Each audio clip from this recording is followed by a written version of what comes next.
sweethearts. How the heck is everyone? I miss you guys. I love you guys. I hope wherever you are, whenever you're listening to this, you're doing well. And I feel like, I don't know, it just feels like so long since I've gotten to talk to my circlers. We're going to have a solo episode soon, just so I can just chat away. There's so much to talk about, but I am so excited about the episode that I have for you all today because it was such an amazing interview. So I know you can kind of tell by the title, but I had Logan Ury on, and she is a behavioral scientist turned dating coach. And she wrote a book called How to Not Die Alone. And she currently works as Hinge's director of relationship science.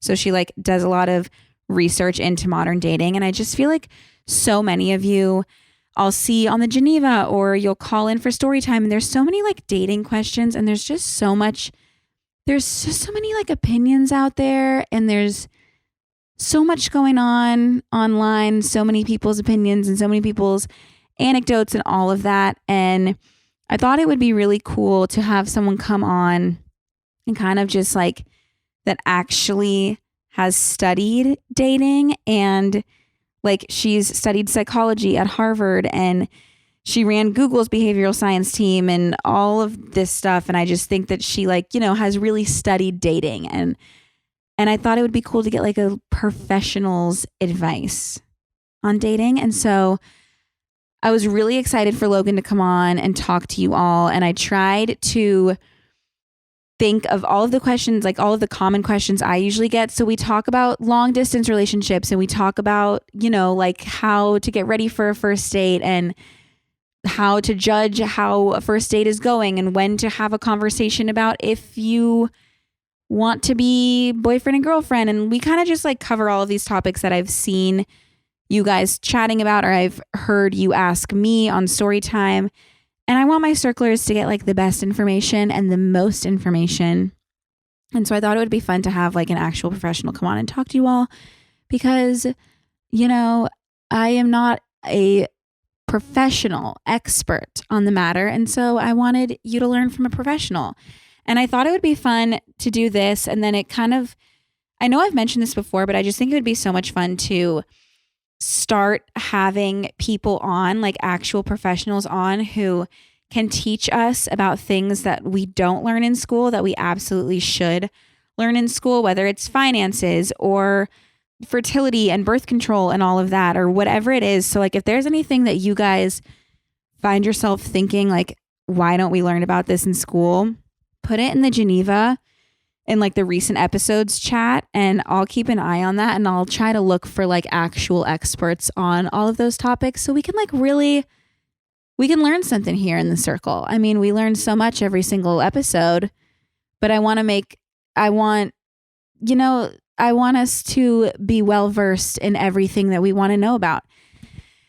And yeah, sorry, I'm freaking pregnant, you guys, and I get so out of breath every single time I talk. If you listen to my ads on this episode, you will hear me just gasping for air. Well, it feels like my tank runs out after the end of every single sentence, but that is what this episode is about. This is all about dating, and it's super interesting. I feel like even I learned so much, and I'm a married 30-year-old old lady. So I really hope it's helpful for you guys. And I could always have Logan back on. She was amazing to talk to. And if there's any follow-up questions that you have, or you want to hear more about a certain thing, I would be happy to do a little segment with her again where we do some follow-up questions. So you let me know about that, and let me know what you would want to learn about.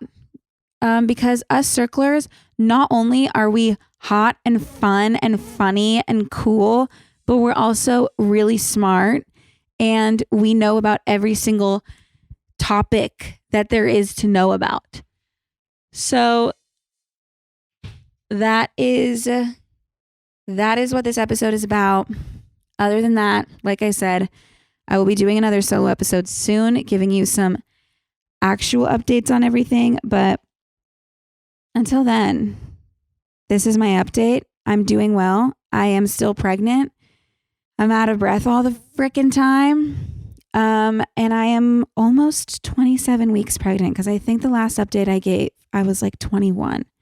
But now I am nearly 27, which is crazy.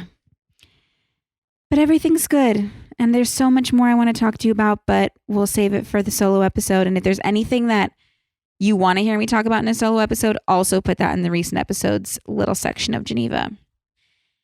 And I'll talk about it. But until then, I hope that you guys learned something from this episode or just like find it interesting. I really did. So I hope you all enjoy it too. And that's that. I love you all so much, my sweet circlers, and I will talk to you soon. Now enjoy today's episode. Hello. Hi, great to meet you. So nice to meet you. I have explained already to the circlers exactly who you are and what you do. But if you want to also kind of, for yourself, tell them a little bit about yourself, and then we can kind of get into it because I have questions. Sure. Yeah. So very excited to be here. I'm Logan Ury. I work as the Director of Relationship Science at Hinge, which means that I help conduct research into dating and figuring out what sets successful daters apart and how can we help more people do that. I also wrote a book called How to Not Die Alone, the surprising science that will help you find love. And I work one-on-one as a dating coach, and I teach classes on dating. That is, I mean, it's just such an interesting career. First off, before we get into the science of dating and all of that, how did you get into this job? Like, what inspired you to become a dating coach and whatnot? Yeah, I think I've always been really interested in psychology and how people think. And so that's what I studied at Harvard. And then I graduated and I went to Google, and I had this very quirky job. I ran the porn pod there. Oh. So I was like 22 years old, this new Harvard grad. My parents had just paid all this money for me to go to college. And I'm like, it was really interesting. So I did, some different jobs at Google, but eventually I moved into this really cool role running the behavioral science team there. It was called the Irrational Lab. And it's basically saying, like, how do we use psychology and decision making and how people think to apply that to Google marketing and Google products? So I was really leaning into the psychology piece. But at the same time, Tinder had just come out, and I was like, wow, like, this is something new. Like, dating is really changing. I was using dating apps. I was on Hinge, and I was just like, there's something else going on here. So I started this series where I brought in experts to talk about dating. And basically, ever since then, I've been applying psychology and how we make decisions to dating. And that's taken different forms like coaching and my book and working at Hinge. But it all kind of comes down to this feeling of like, it's so interesting that we make this decision like for many years of our lives about who we're going to be with. And there's all these things holding us back from making good decisions. How can we understand that better? And how can we help people? It's just so interesting. And so have you, when it comes to, because I've never been on a dating app. Like, I've never used one myself, but I know so many people that have. And so and I know that a lot of people who listen are using them and also are just like out in the real world trying to date. And so what parts of the dating app and like, especially Hinge, like first we can talk about like how you can make your dating app profile as appealing as possible. But then also just, I kind of want to get into like just real world dating and general dating stuff. So what would you say is, how can you make your profile if you're using a dating app as, what's the word I'm looking for? I can talk to that. Like how to be as successful as possible using Hinge. Yeah. So this is really fun because I feel like at Hinge, we've done a deep dive into this where we're like, what are the profiles that are actually leading to matches and messages and dates? And so I can tell you about that. So your profile is really a chance to tell your story.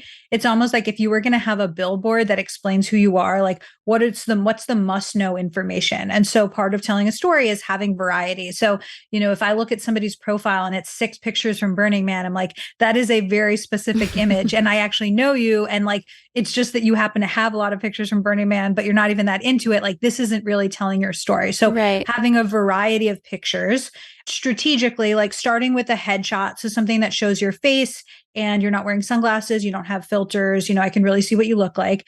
And then you should have pictures that show like your full body, you doing an activity that you love, you with friends and family to show us that you have a social life, really just different parts of your life. And then my favorite thing about Hinge is the prompts. So there's these really fun prompts that people can fill out, and they've gotten even more creative over the years. So there was a whole kind of pack called self-care prompts that came out a few years ago, where it's things like my therapist would tell you, or one green flag I look for. And so that's a chance to show your sense of humor. But I encourage people to have a mixture of humor and vulnerability. You can't be like all dad jokes, because then I feel like, well, maybe you don't want a relationship, but not all too serious. Because then I'm like, do you have a sense of humor? So it really is like a writing exercise where you're like, what are the things I want you to know about me? And how can I express them to you, either through these pictures or through these prompts? Yeah, I mean, I think the prompts are great. I've helped many of my friends make like write answers and stuff, and I just feel like it's so helpful to get the grasp of somebody's personality and what they're into and whatnot. So say you are on Hinge, you match with someone, you guys are talking. How do you, instead of getting in like a complete texting rut for multiple weeks, how would you go from like, you make this successful profile, you match with someone, you guys have a good couple conversations. How do you get out of that like talking phase and into like an actual date? Totally. Yeah. We call that falling into the phone zone. You definitely don't want to do it, or it's like becoming pen pals. And I can explain a couple reasons why you don't want to do it. So one is that people are like, no, like I keep getting more information about them, so I want to keep chatting. Like I don't want to meet up in person until I have all this information. But what I've found is that actually the longer that you go texting without meeting up, the more you create a fantasy of them in your head. Okay. And then when you meet up with them in person, even if they are genuinely great, because they don't exactly meet this fantasy that you had created of them, you're disappointed. So the longer you go with talking but not meeting up, the more you're setting yourself up for disappointment. So at Hinge, we found that the sweet spot of getting out of the phone zone is after around 3 days of chatting, trying to get off the app. So that might be, hey, let's make a plan. Hey, let's talk on the phone, something that kind of like transitions it off. So it's still early enough that there's momentum, but it's not so early that it feels rushed. And I like to have my clients say something like, hey, let's see if we get along as well in person as we do over text. What are you doing Thursday at 7? Kind of like a little flirty and complimentary, but also kind of just like throwing out a date and time so that you can respond to it. So even if you're not free Thursday at 7, you can respond to it and say something along the lines of like, well, I can't do Friday, but I can do Saturday. I can't do Thursday, but I can do Friday, something like that. So it's basically just like making it clear to the other person that you're not there for a pen pal. And if the person keeps deferring and doesn't really seem to want to meet up, that's also data that's good for you to have, because if you're looking for an actual relationship, don't waste your time with someone who just wants affirmation over text. Right. Yeah, that totally makes sense. So as you guys remember, honestly, it feels like forever ago. So if you don't remember, let me refresh your memory. I got married. It's true. I'm a married woman. I got married this past February, and I learned so much during that time about random things like flowers and napkins and dresses and shoes and all of those things. But something I actually loved learning about was diamonds, because diamonds are a girl's best friend. Okay, I'm not going to lie. And some of the things I learned are absolutely crazy. Like, did you know that you can actually tell the difference between a laboratory grown diamond and a natural diamond? Did you know that? Laboratory grown diamonds are mass produced in factories in just a few weeks and are easily detectable due to their distinct patterns. Natural diamonds are over 1 billion years old. It's actually so cool and special to look at your jewelry and know you are wearing something that's over 1 billion years old. I mean, is it not? It's awesome. My favorite thing I learned about buying natural diamonds is that you are supporting the livelihoods of over 10 million people worldwide, and around 80% of the value of every rough diamond remains in local communities and supports infrastructure, healthcare, education, and environmental protection. So you're doing a lot with those natural diamonds. So my sweet circlers, next time you are celebrating a special moment in your life and you're interested in some diamonds, remember to choose a natural diamond, because the good they put back into the communities is worth it. And they're beautiful. And the diamond industry has undergone significant positive transformation over the past 20 plus years. These diamonds are naturally and ethically sourced. So for more information, go to naturaldiamonds.com. So over time, as I've, started my 30s, I've had a lot of time to subscribe to things online and then forget that I'm paying for all of these things. And I feel like I've signed up for a lot of free trials in my day, and I have forgotten to cancel these subscriptions that I just simply don't use at all. And it always kind of stressed me out in the back of my mind, made me a little anxious knowing I was paying for things monthly that I don't use, obviously, because it's just a waste of money. But I didn't even know how to go about finding all of these things that I have signed up for. And then I got introduced to Rocket Money. Rocket Money is a personal finance app that finds and cancels your unwanted subscriptions, monitors your spending, and helps you lower your bills all in one place. It made it so easy to see everything I was paying for. It's all in one place. It's all right there. And then I could easily cancel any of the subscriptions that I don't use. So I'm not going through all these annoying emails. I'm not talking to customer service. They canceled any subscription I didn't want with one click of the button. It was really comforting and gave me peace of mind seeing all of my expenses right there, organized, and I could just, it's all lined up for me. It makes it so much easier. I was shocked to learn the average person believes they are spending around $80 a month on their subscriptions, but the number is actually more like $200 a month. And I definitely am one of those people. It's just crazy. I feel like we could save so much money, people. Rocket Money can also negotiate to lower your bills for you by up to 20%. All you have to do is take a picture of your bill and Rocket Money handles the rest. They're just there for you. And they can also help you budget. They can monitor your expenses and recommend a custom budget for you based on your past spending, and will send you notifications when you've reached your spending limits. With how crazy life is, having an app do all of this for me is just the absolute best. All of it in one place, such a game changer. You have to try Rocket Money. Stop wasting money on things you don't use. Cancel your unwanted subscriptions and manage your money the easy way by going to rocketmoney.com/circletime. That's rocketmoney.com/circletime. rocketmoney.com/circletime. So would you recommend, I want to get into that, then going on that first date. But before that, would you recommend matching and talking to as many people as possible? Or do you think that you find one or two people that you really connect with and focus on those? Yeah, that's a good question. And it's very apropos because right now at Hinge, we just released this thing called a distraction-free dating guide, which was basically this idea that's people really want to meet and they want to chat. But a lot of them, especially Gen Z, are telling us my phone's getting in the way. I'm going on all these dates where I'm looking at my phone or somebody else is. And so we've really been trying to help people figure out hey, if you want to meet someone, put your phone away on a date. Don't take it out to show each other memes, stuff that feels obvious, but is happening. And sort of part of the research that we did around this was on the idea of how many people you should talk to at the same time. And my philosophy is to cut the roster. I think when you have so many people at the same time, you take some of them for granted. You go on a bunch of dates. And this happened to me when I was online dating, is that I would be wait, did I tell you this story? Or did I tell this to the guy that I went out on a date with yesterday? Totally. And I started getting confused between who I had said stuff to. I was pretty burned out, so I couldn't make good decisions about people.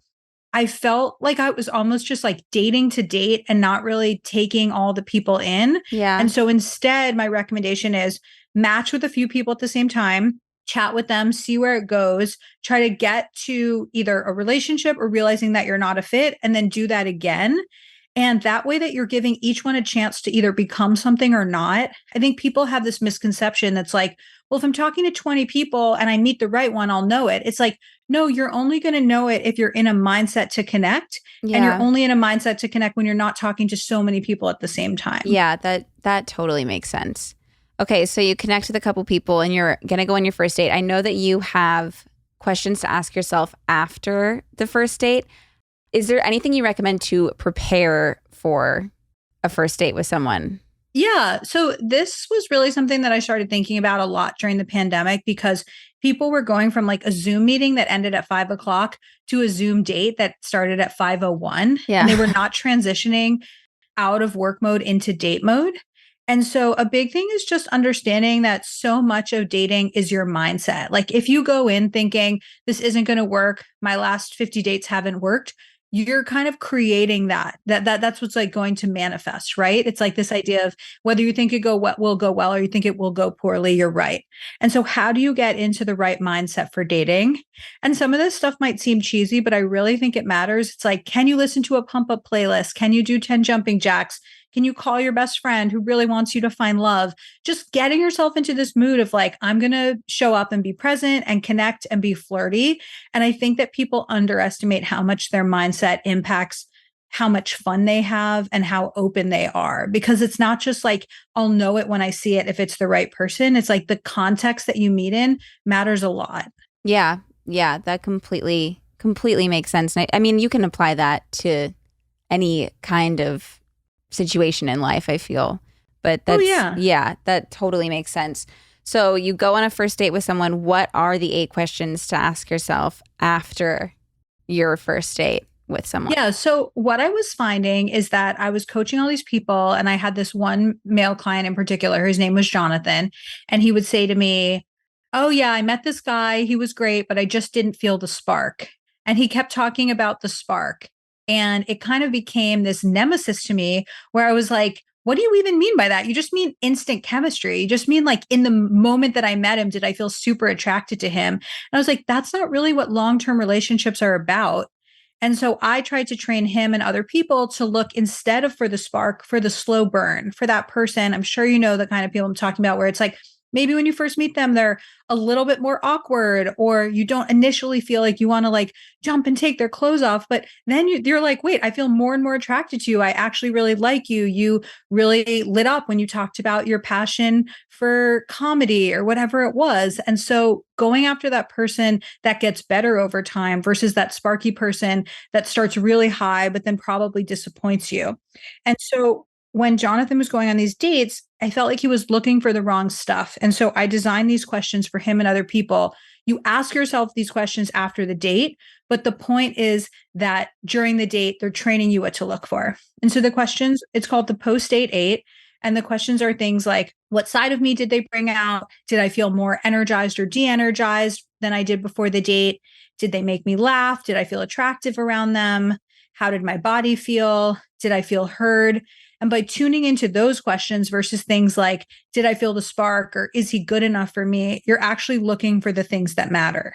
Yeah. Yeah, that makes sense. Would you recommend that if you're asking yourself all these questions and you answer some of them yes and some of them no, is there like certain ones that are more important, or is there a certain number that you should hit, or is it kind of just like a feeling? Yeah, it's a good question. So there's no rubric that says like this is what to look for, but the way that it's been most helpful to people is when they're kind of on the fence. So for example, let's say I'm coaching a woman who's like, this guy was so great on paper. He would fit in so well with my family. My parents would love him. Like stuff that's a little bit more external and superficial, like what other people think of him. But then when she did the post-date date, she's like, I didn't laugh. He brought out an anxious side of me and I felt stiff in my body. That's a clue that this isn't a good match. Or somebody will be like, oh, I wasn't sure about the person, but then each time they fill it out each time after a date and they're like, I'm liking that person more and more. And so it's kind of a clue to what's going on with you. I think a lot of people have trouble tuning into how they feel, tuning into their body. And so this is kind of like a shortcut to get that information from yourself. Yeah. Yeah. I think it's helpful to have kind of like a guideline like that, because your thoughts can just get so jumbled after you meet someone and you don't know what to look for. I also feel like there's a lot of stuff online. Like if you go on TikTok and there's so many people who are not actual experts like yourself, who have just, been on a lot of dates or are in their 30s or whatever it is. They're just kind of talking about their experience, but they have kind of like rules, things that you shouldn't.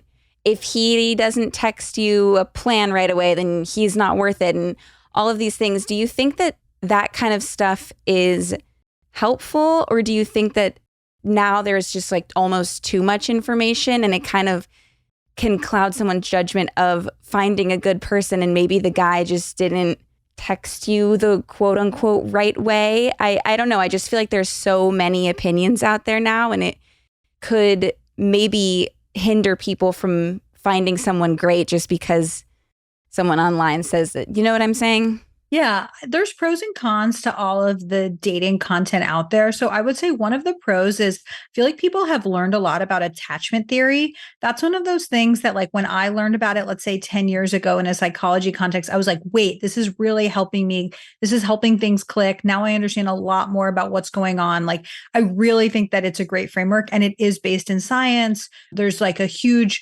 research background to it. And so the fact that people know about attachment theory because TikTok has popularized it, I'm on board with that. Yeah, for sure. What makes me worried is datertainment, or people who I almost feel like they're going on dates looking to have a bad story that they can then talk about. Hmm. I I feel like it's rewarding the wrong behavior. It's almost like, yeah, like dating as entertainment. It's like, I don't really, you sure go have fun with dating, but I also feel like if you're serious about finding someone, like, I don't want you just looking out for like, how can I tell this funny story on TikTok later? It's more about things like, who are you? How are you growing? What are your patterns? What are the things you want to change? And so I feel like I've heard stories about people that have TikToks have been made about, and it's really invasive. And so I just worry about the incentive there for that. And then also in terms of how much content is out there, from doing a lot of research into Gen Z dating, it's definitely influencing how people feel. And so I think there's a lot of advice out there, some good, some bad, and it's hard to tell if the person is legit or not. So I think it's probably just very confusing for people. Is there anything that you've seen that's like been very popular that you've kind of seen and been like, that's not great, actual great advice? I think what you referenced around all those rules, I can't think of a particular TikTok that I've seen. It's funny. I almost feel like because dating is my life, it's not my favorite thing to That like makes absorb sense. dating Yeah. content. So it's like my TikTok algorithm is more like air fryer Yeah. recipes and like Comedy Central roasts. Right. I think generally I don't feel like rules are helpful because they make it seem like we're all the same. And they also feel very dated and very gendered to me. So things like, he should pay for the first date. And if he doesn't, he's not interested. He should text you first. I'm like, who is that serving? Like, Yeah. he's actually a feminist who grew up with like an awesome mom who taught him that men and women are equal. And therefore, he's kind of like, yeah, maybe we'll split the date. I feel like those rules hold you back from meeting great people because you're applying like one rule to everyone when a lot of us are different. And so I would say be skeptical of rules. Yeah. Yeah. I mean, that makes sense. I feel like a lot of stuff that I see, my brother is single and so he is dating and whatnot. And so he'll talk to me about how he's, talking to someone or whatnot. And all of a sudden I'm thinking of like these random dating TikToks I've seen. And I'm like, well, maybe you should do this and you should do that. And I'm like, but he's a great guy.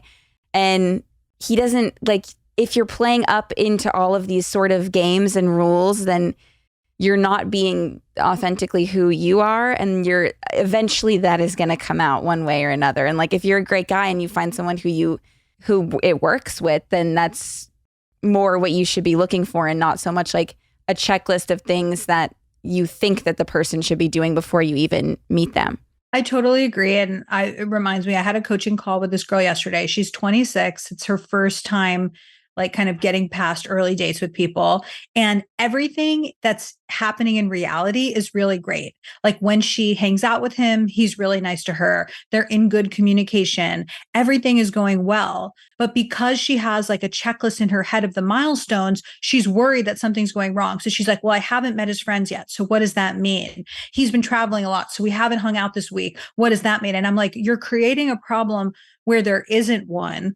And her friends are kind of encouraging her, like, oh, if he hasn't done this, it means this. I was like, there's really two people in this relationship, you and the other person. Go talk to them about how you're feeling. Talking to everyone else except them isn't helpful. And so where we wound up on the call is the fact that she'd probably benefit from defining the relationship with him. And she's ready to do that. And she's ready to even like broach the conversation. But I think the big unlock was helping her understand, like, there's no milestone checklist that you're behind on.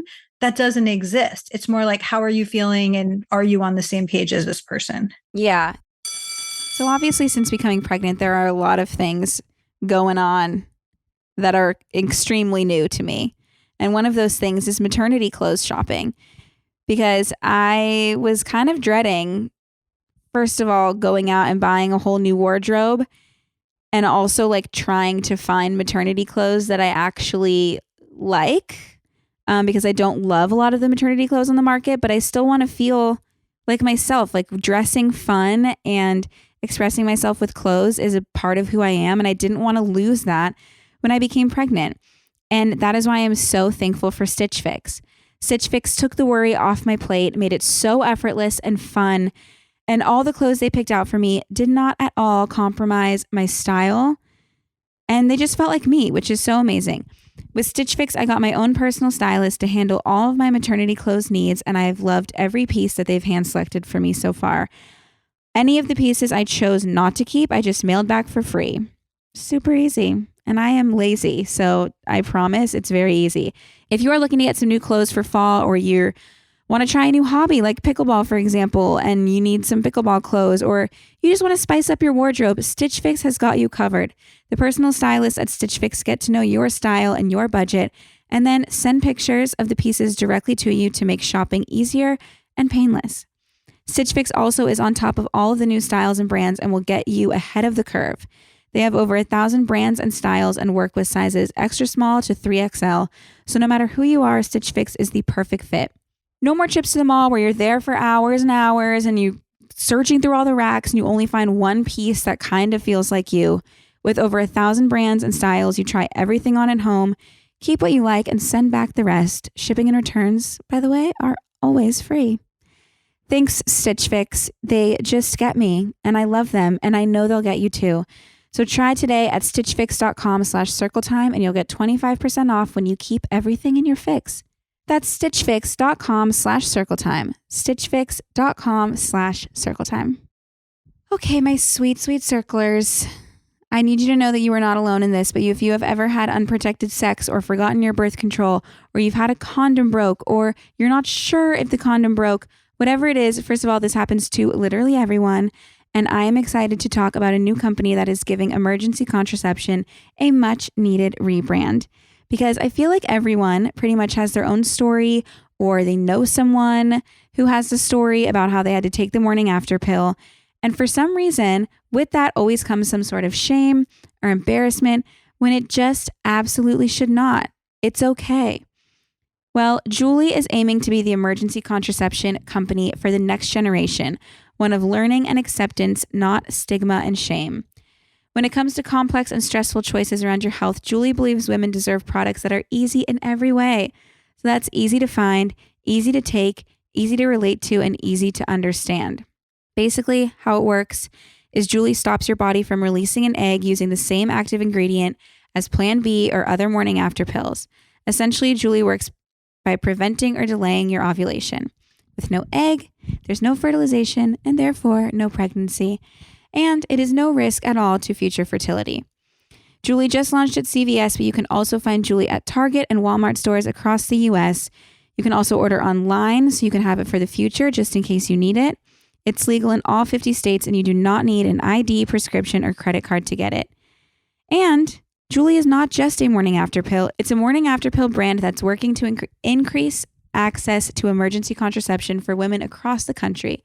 Julie has a 1-for-1 donation program, and every time you purchase Julie at a store or online, the company donates one pill to someone who needs it. Julie partners with over 25 organizations across the country to provide donations to those disproportionately impacted by health inequities, which is amazing. Right now, Julie is offering our listeners, my sweet circlers, $10 off your online purchase. Go to juliecare.co/circletime to get $10 off your online purchase for a limited time. That's juliecare.co/circletime. Or if you need it right away, you can find Julie at your nearest CVS, Target, or Walmart today. So like we talked about the first date and just hearing about that, like, do you think that like when after you've been on a few dates with someone and you're getting to know them more, is there like, what should you be looking out for? Where should it be going? Is it like what? I guess it's kind of situational for each person, right? But is there like, how do you breach that next step and that next conversation? Yeah, so a couple things to look out for. So I like when people answer the post-date 8 after their first few dates because it helps them track, like, do I like this person more over time? And that's especially true with people who aren't as sparky, who are more the slow burn. And There's no exact time to get to the next level. One of the things we've been doing in our research at Hinge is really looking at, does Gen Z care as much about labels as maybe millennials? And so it might just be like, well, actually, I just want to know that we're exclusive, but I don't care about the labels. Or maybe I do care about the labels. Or maybe I don't believe in exclusivity at all. I just want to know like what we are. And so I think the fact is that actually that conversation has changed because there's so many more ways to be in a relationship right now, which is like something that I'm very happy to see. I love people being creative about relationship design. In terms of bringing it up, I like when people can have a little opening line that they practice just because it can be scary to say something. So it might be like, I'm really enjoying hanging out and I love getting to know you. I wanted to see how you're feeling, or, something cheesy like, we're about to meet my coworkers. What should I call you? Yeah. And I just feel like these conversations are hard, and having that go-to first line is good. And then I also recommend that people know what their goals are for the conversation. So is your goal just to check if you're on the same page? Is your goal exclusivity? Is it labels?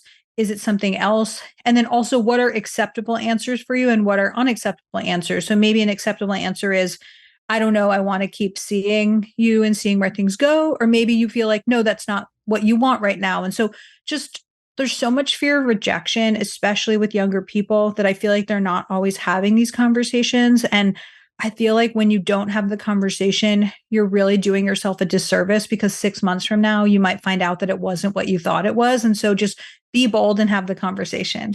Is there a certain, like, do you think there is some, like, a time that's too early to have the conversation? Like, is there a sweet spot for that, or is it kind of just depend on how things have been going?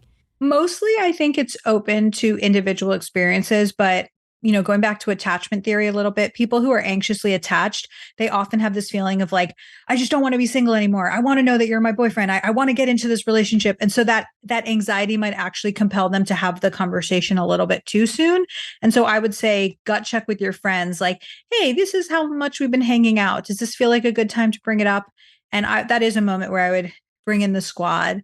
And then I think too late is when you're making assumptions like, well, I've met his friends and we've done XYZ together, so we must be exclusive.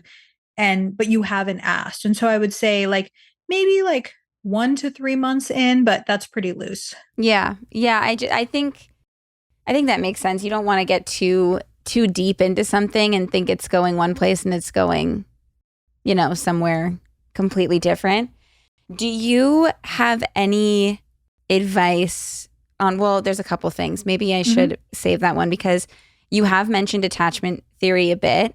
And just for the circlers listening who might not know exactly what you're talking about, would you mind explaining that just a little bit? I feel like it'd be really helpful to come from someone like you. No, very happy to talk about it. And also, as I mentioned earlier, it's like, this really is based on great research. This is based on research from the 60s where they were studying children and their attachment to their mothers. And then they realized that this type of attachment actually applies to adult relationships. And so basically, there's people who are anxiously attached and they want to constantly be in contact. They worry that somebody's going to abandon them. And so they can come across as more needy. And there's a lot of a feeling of like, I want to lock this down. And then there's people who are avoidant attached, and they often feel like when somebody gets too close to me, they're going to smother me. I need to protect my space. When you come close, I'm going to push you away. So this might be the kind of person who, you have a sleepover on a Saturday night, and then Sunday morning, they kind of just like totally change personalities and are like, hey, when are you planning on leaving? You're like, wait, what was going on? It's like they're protecting their space. People who are securely attached and they're comfortable with intimacy, but also comfortable with independence. And they're sort of able to manage both. And so, unsurprisingly, secure partners are really great because they tell you how they feel, but they're not invading your space. They want to get close to you, but they also can spend time alone. And 50% of daters are securely attached, which is great. But what ends up happening is they kind of get snatched up into relationships. And then who you have in the single dating pool are anxious and avoidant people, and they date each other and they reinforce each other's worst habits. So I'm anxiously attached and I think love is the chase. Love is convincing this guy who doesn't like me to like me. I'm going to go after him. I'm going to get on his calendar.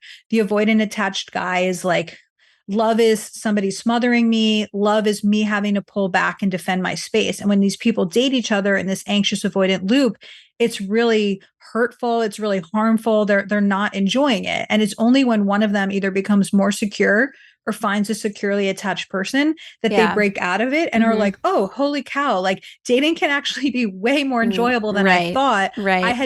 I had thought that this was it. It's like you were in a toxic pattern that you didn't know wasn't what everyone was going through. And when you break out of it, that's when people make the change and find a great relationship. Yeah, totally. I mean, I think I've been there personally. Like, I feel like everybody kind of has seen something like that. Do you think it's like when an anxious person and an avoidant person come, is it just that combination? Or is it like when two anxious people come together, it can kind of combust? And also, like, can your attachment style change if you're with the right person?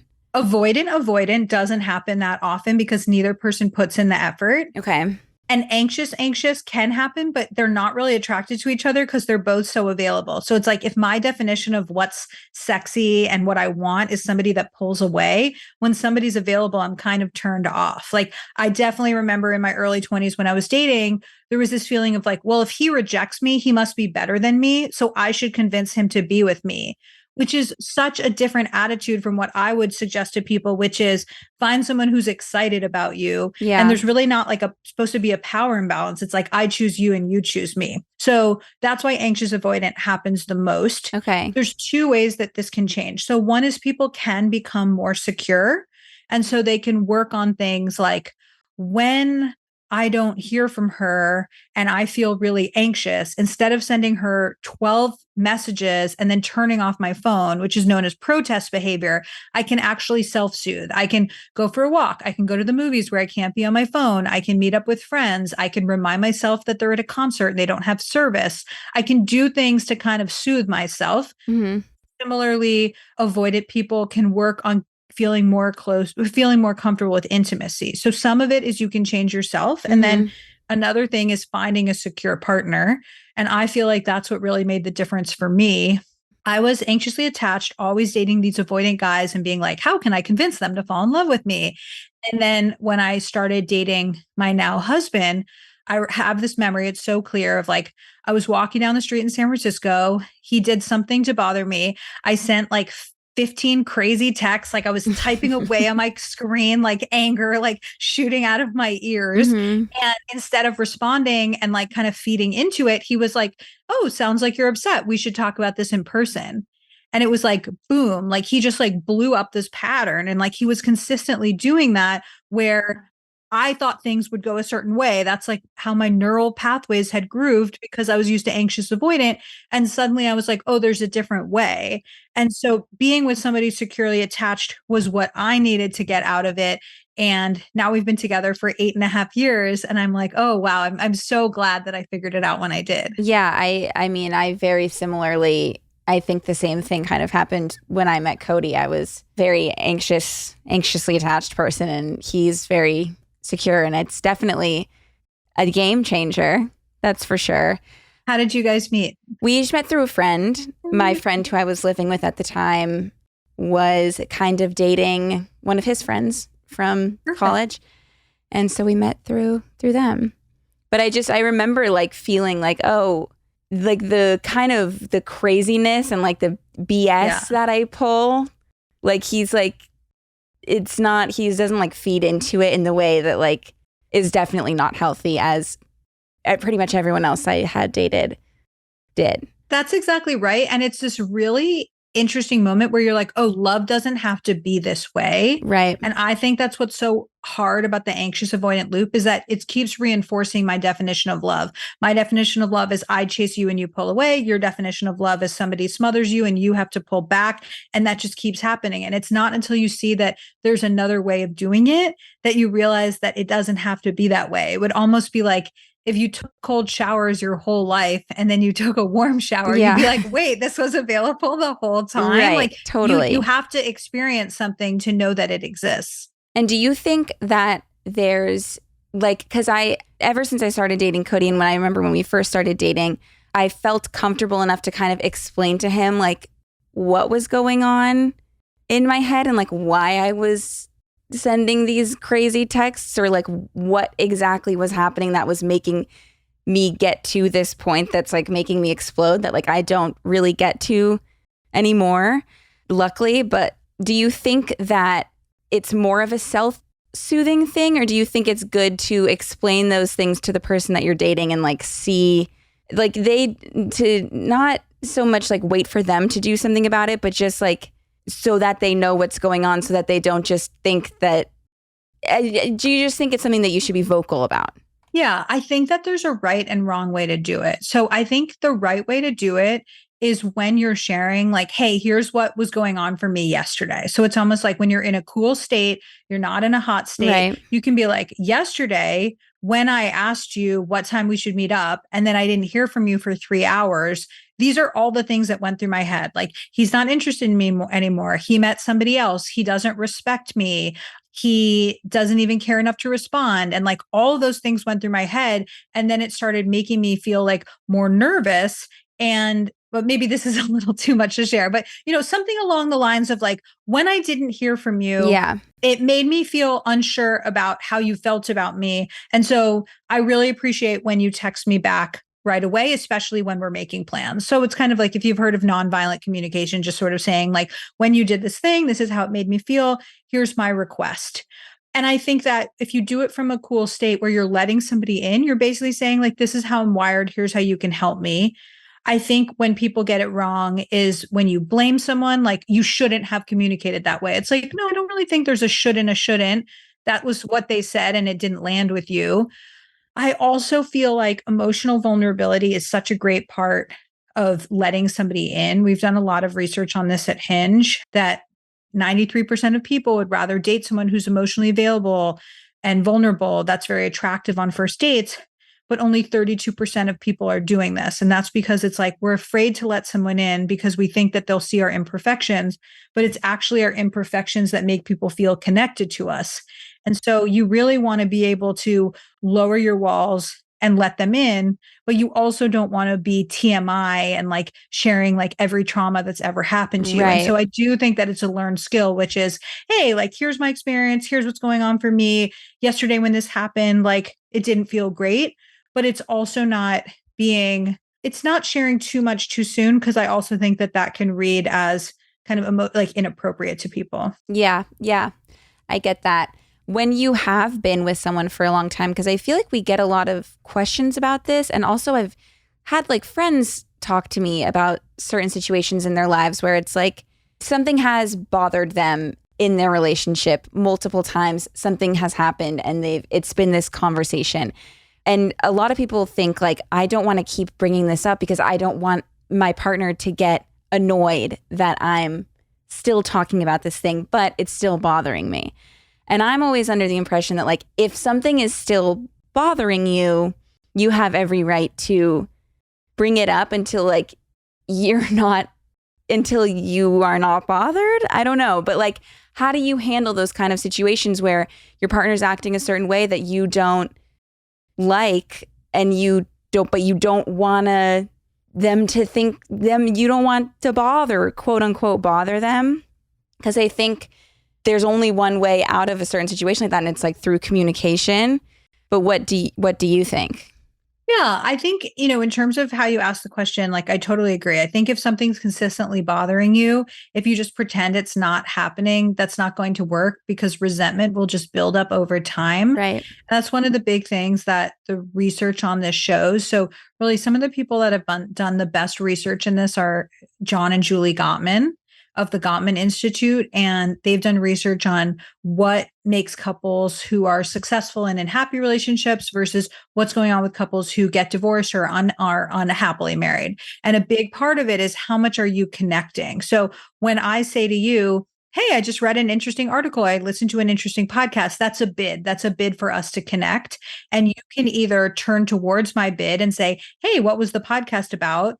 Or you can turn away from the bid and just ignore me. Yes, or I just heard about this recently. Yeah. It's really great research. And so in each of these situations, it's like daily moments of, are we turning towards each other or away from each other? Build great relationships or build relationships with resentment. And so when your friends are feeling not heard or there's an issue going on, that is a moment where they're not turning towards each other. And so I would say to them, certainly choose your moment. Like, not before they're in a big meeting or not when you're out to dinner with your friends, but go for a walk, go for a drive and say like, hey, this has been on my mind and it only felt fair to share it with you. When this happens, this is how I feel.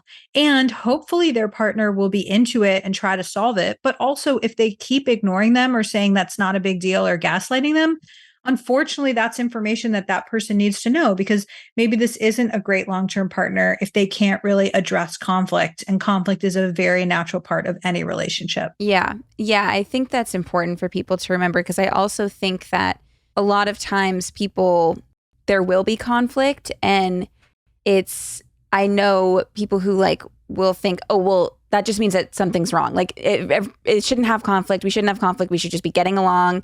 But I don't think that that's sustainable. I mean, that's never going to be possible. Like, you're never going to have a relationship where there's not conflict. Yeah. It's not about finding a relationship where you don't fight. It's about finding a relationship where you fight well. Right. I totally agree. That was my one, like, in a relationship question. But something else that I get asked a lot about is long distance relationships. There's a lot of people who listen who they're both going to like different colleges, but they're trying to make it work. And people ask for tips on these long distance relationships. Do you have any long distance relationship tips? I don't know, but I figured I should ask because I get asked a lot. Yeah, long distance relationships are tough. I think one of the things that I coach people on is paying attention to love languages and just understanding that, like, if somebody's love language is physical touch and you're far apart, that will be hard. But what can you do to make up for it?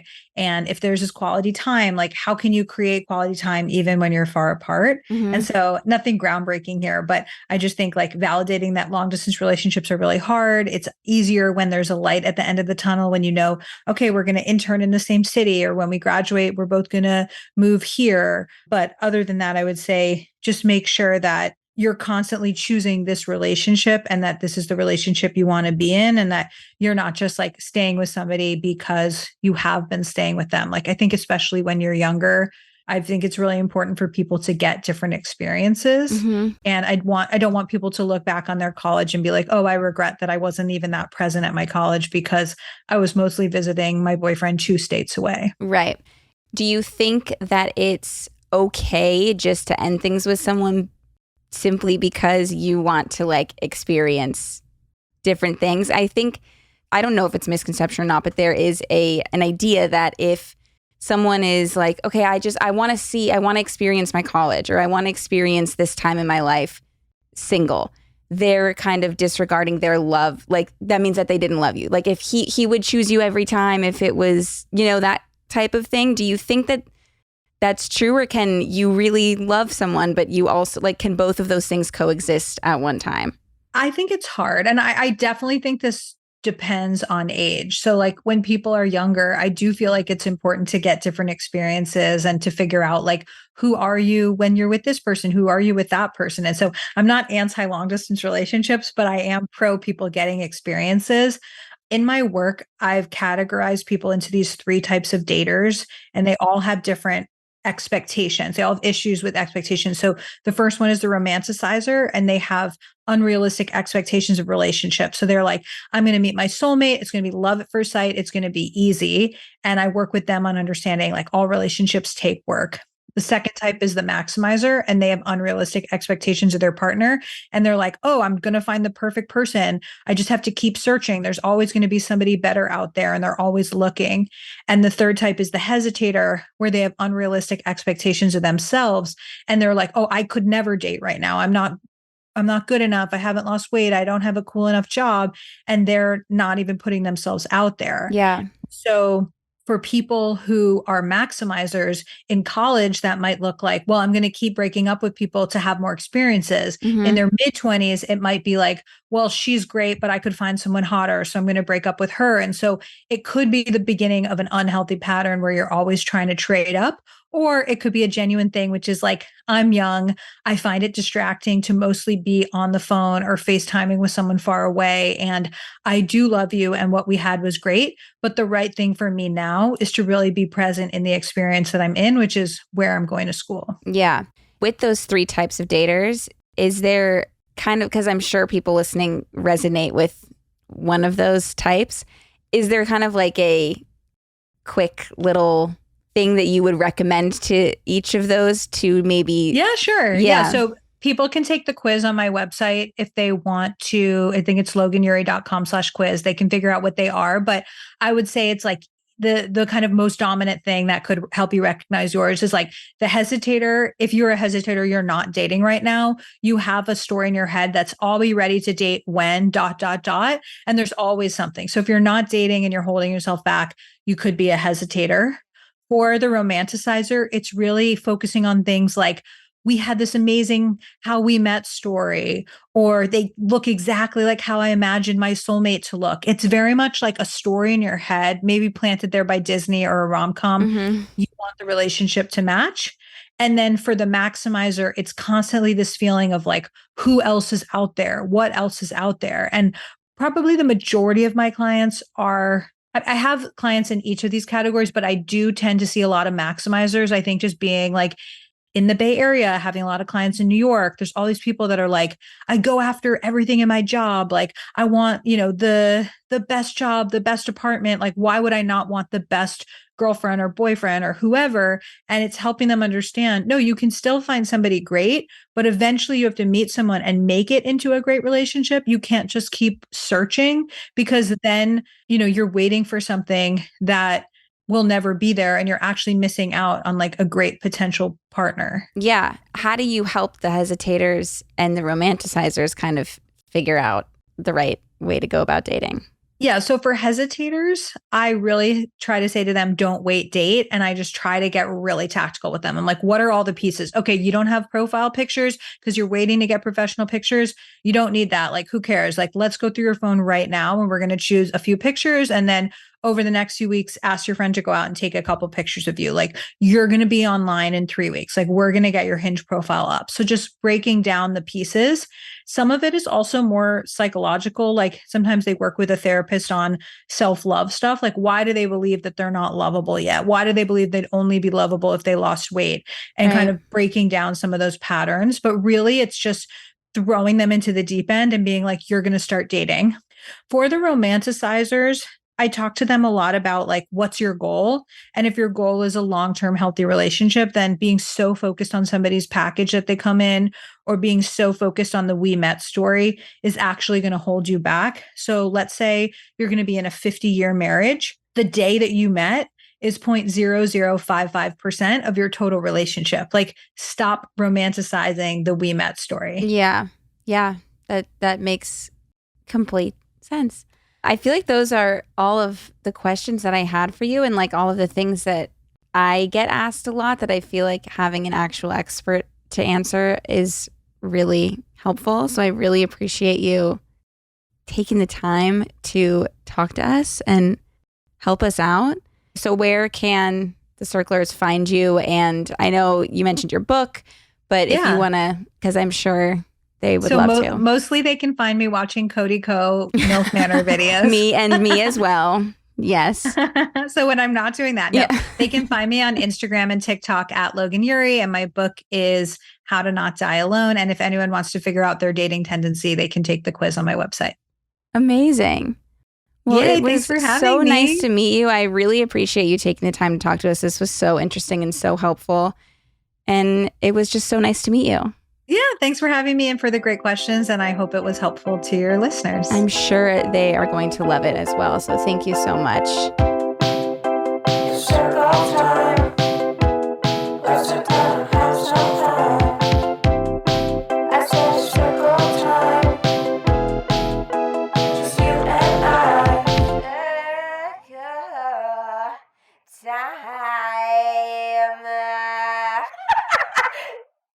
Please note that this episode may contain paid endorsements and advertisements for products and services. Individuals on the show may have a direct or indirect financial interest in products or services referred to in this episode.